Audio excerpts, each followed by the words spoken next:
بسم اللہ الرحمن الرحیم۔ آج آپ حضرات کے سامنے محسن اہل سنت، فخر اہل سنت، محقق الاسلام حضرت علامہ ظفر القادری بکروی صاحب دامہ اقبالہ کی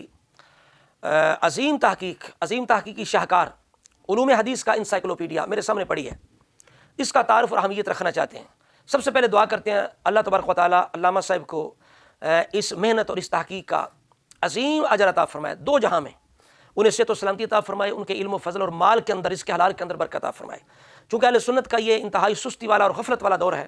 اس دور کے اندر کو اپنا وقت لگا کے، اپنی صلاحیتیں لگا کے، اپنا مال لگا کے کوئی اس طرح کا تحقیقی کام پیش کرتا ہے تو ہمیں اس کا احسان مند ہونا چاہیے، اس کی قدر کرنی چاہیے، کم از کم ہمیں خرید کر پڑھنا چاہیے۔ اگر ہم مالی اس کے ساتھ تعاون نہیں بھی کر سکتے تو کم از کم خرید کے پڑھ لیں گے، اس پر بھی وہ خوش ہو جائے گا کہ بھائی میری محنت کی قدر کی ہے۔ اور علامہ صاحب کی جو کتابیں وہ انڈیا کے اندر چھپ رہی ہیں، لیکن یہ ہمارے ہاں ایک طریقہ کار ہے، ہماری ایک طبیعت ہے کہ ہم جو اپنا قریبی ہوتا ہے نا، کاردہ پیر اڑا ہوتا ہے، ہم اس کی قدر نہیں کرتے۔ اگر ہمارے ان محققین کی اپنے قدر دیکھنی ہے، ان کے کام کی قدر دیکھنی ہے تو انڈیا والوں سے پوچھیں کہ یہاں کتاب نہیں چھپتی، وہاں چھپ جاتی ہے، چونکہ وہ علم دوست لوگ ہیں اور ہم گویوں کے دوست ہیں، ناچوں کے دوست ہیں۔ یہ نعت خوانی کے نام پر جتنے چوڑے چمار تھے، گویے تھے، ناچے تھے، انہیں وہاں سے کام نہیں ملا، بدبخت ہمارے اسٹیجوں پہ چڑھ گئے ہیں۔ اور ہمارے جو رئیس لوگ ہوتے ہیں، پیسے والے، ان بدبختوں کو اپنی شہرت چاہیے ہوتی ہے، کانوں کا چسکا چاہیے ہوتا ہے، وہ ایسے تمام ناچوں بھنڈوں کو بلا کے نعت خوانی کے نام پر سواد لیتے ہیں۔ تو لہٰذا اس ماحول کے اندر جو بندہ اتنا تحقیقی کوئی کام کرتا ہے تو ہمیں کم از کم وہ کتاب خرید کے پڑھ لینی چاہیے، اس پر وہ خوش ہے اور ہمارا شکر گزار ہے۔ تو لہٰذا علامہ صاحب نے جو یہ کام کیا ہے علم حدیث کے موضوع پر، یہ اردو زبان کے اندر، یہ پاک و ہند میں، ہمارے اس برِ صغیر کے اندر یہ منفرد حیثیت کا کام ہے، ایسا کام آپ کہیں بھی نہیں دکھا سکتے۔ تو یہ ہماری خوش نصیبی ہے کہ ہمارے ایک صحیح العقیدہ ایک عالم دین نے علم حدیث پر اردو زبان کے اندر ہمیں اتنا عظیم جو ہے وہ تحفہ پیش کیا ہے۔ تو لہٰذا ہمیں اسے پڑھنا چاہیے، ہر خطیب کو، محقق کو، مدرس کو اس کی ضرورت ہے۔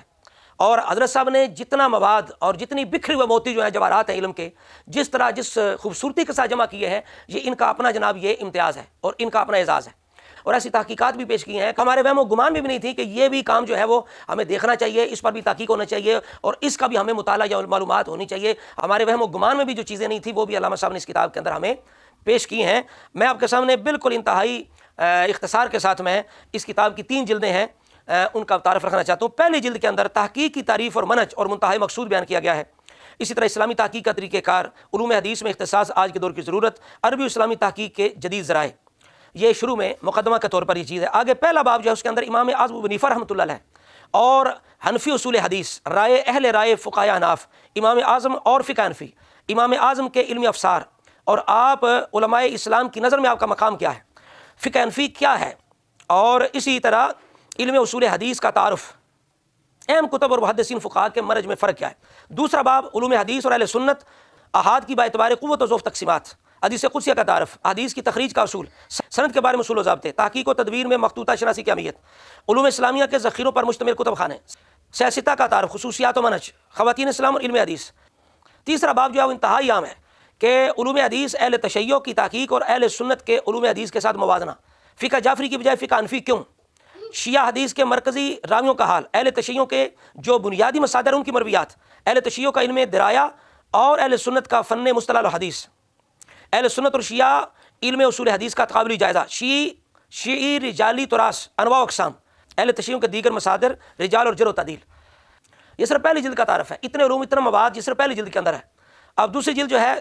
اس کا یعنی چوتھا باب ہے، ابواب کی وہی ترتیب ہے، مستشرقین اور انکار حدیث، مستشرقین کی اقسام، مستشرقین کے خصوصی اہداف، حدیث طیبہ پر مستشرقین کے اعتراضات، روایات میں سبقت لے جانے والے صحابہ۔ 5ویں باب کے اندر منکرین حدیث کے بارے میں بہت زیادہ مواد ہے کہ منکرین حدیث اور انکار حدیث، منکرین حدیث کے فتنے کی ابتدا، منکرین حدیث کی حدیث دشمنی میں علمی خیانتیں، ضعیف حدیث اور منکرین حدیث، ضعیف حدیث کا کلی انکار ایک فتنہ ہے، ناصر الدین البانی کی کتاب سلسلۃ الحدیث صحیحہ پر ایک نظر۔ آگے 6واں باب اس میں برصغیر میں علم حدیث کی نشر و اشاعت اور محدثین کرام کی خدمات کا علمی جائزہ۔ برصغیر کے اندر جتنے بھی حنفی محدثین ہیں انہوں نے جو بھی تصانیف لکھی ہیں، جو خدمات ہیں، پوری تفسیر اور کس طرح علم حدیث یہاں پہنچا ہے صحابہ کرام اور تابعین کے ذریعے سے۔ آگے جناب 7واں باب ہے جدید دور میں حدیث پر ہونے والے کام کا تعارف، ایم فل اور P H D Maqalat, web site, soft where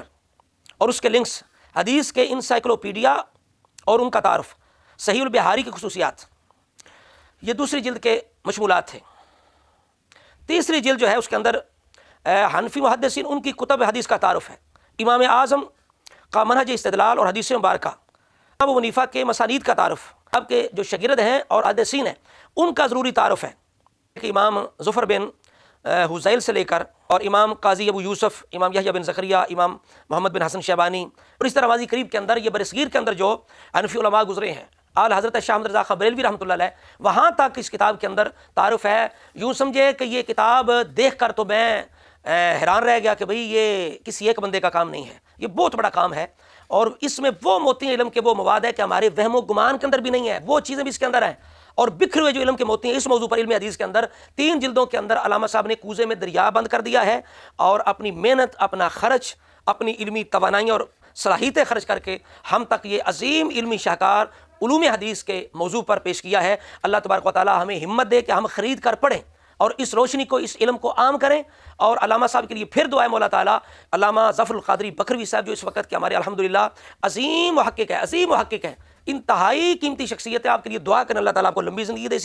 اسی طرح تحقیقی جو کام ہے وہ ہم تک اپنے پہنچاتے رہے، ہمیں ان کے کاموں کی قدر کی مولا تعالیٰ توفیق عطا فرمائے، اور جتنے ناچے ٹاپے اور گویے جو نعت خوانی کے نام پر ہمارے ارد گرد پھرتے ہیں، ہمارے ارد گرد محفل نعت ہوتی ہیں، ہمیں چاہیے کہ ان کی اصلاح کی کوشش کریں، اصلاح کی کوشش کریں، اس اگلے نہیں صلاح لیتے تو پھر ہمیں کم از کم اعلانیہ طور پر ایسے جتنے بھی یہ فتنے ہیں، نعت خوانی کی صورت میں ہوں، خطیبوں کی صورت میں ہوں، نقیبوں کی صورت، پیروں کی صورت میں ہوں، یا آستانوں کی صورت میں جتنے فتنے ہیں جو اہل سنت کے لیے اور لوگوں کے دین ایمان کے لیے خطرہ ہیں، ہمیں اعلانیہ طور پر ان کا بائیکاٹ کرنا چاہیے، ان سے برات کا اظہار کرنا چاہیے کہ بھئی یہ محفل نعت نہیں ہے، یہ فساد ہے، یہ بالکل پیسے کا ضیاع ہے، یہ جتنے گویے اور بھنڈ بلائے جا رہے ہیں بالکل اس قابل نہیں ہے، یہ پیسہ مدارس پہ لگنا چاہیے، تصانیف پہ لگنا چاہیے، محققین کی خدمت کرنی چاہیے۔ دیکھیے ہمارے مدارس کے اندر جو مدرسین ہیں حفظ کے اور کتب کے، ان کی تنخواہیں دیکھیں کتنی ہیں، یعنی جو پورا مہینہ دن رات ایک کر کے اپنا مغز کھاتے ہیں، اپنی نظر لگاتے ہیں، اپنی صحت لگاتے ہیں، جن کے ذریعے جن کی برکت سے ہم تک علم کی روشنی پہنچتی ہے، علم کا فیض پہنچتا ہے، قرآن و سنت کا فیض پہنچتا ہے۔ یہ جو ناچیاں گویے یہ کیا ہمیں دے کے جاتے ہیں سوائے کانوں کے مزے کے چسکے کے؟ تو اصل میں ہم تک جو قرآن و سنت کا علم ہے اور دین ہے، شریعت ہے، وہ ہم تک ان مدارس کے ذریعے سے، مدرسین کے ذریعے سے، علماء محدثین کے ذریعے سے پہنچی ہے، ان کی ہمیں قدر کرنی چاہیے اور خفیہ طور پر ان کی مدد کرنی چاہیے۔ آج تحقیق کرنا اتنا مشکل نہیں ہوگا جتنا اس کو پبلش کرنا، اس کی اشاعت کرنا، اس کو چھپوانا مشکل ہو گیا ہے۔ اللہ تبارک و تعالی ہمیں ایسے جو حضرات ہیں محققین ان کی تحقیق کی قدر کرنے اور ان سے تعاون کرنے کی توفیق عطا فرمائے۔